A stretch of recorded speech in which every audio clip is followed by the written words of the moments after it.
என்ன காயலான போதும் என் மேனி தாங்கிக் கொள்ளும் உங்கள் மேனி தாங்காது சென்றேனே.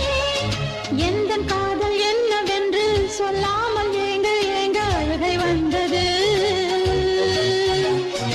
எந்தன் சோகம் உன்னை தாக்கும் என்றெண்ணும் போது வந்த அழுகை நின்றது.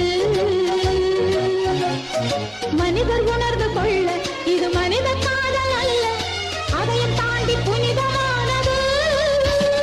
அபிராமியே தாலாட்டும் சாமியே நான் தானே தெரியுமா? சிவகாமியே சிவனில் நீயும் பாதியே அதுவும் உனக்கு புரியுமா? சுபலாலி லாலியே லாலி லாலியே அபிராமி லாலியே லாலி லாலியே அபிராமியே தாலாட்டும் சாமியே நான் தானே தெரியுமா?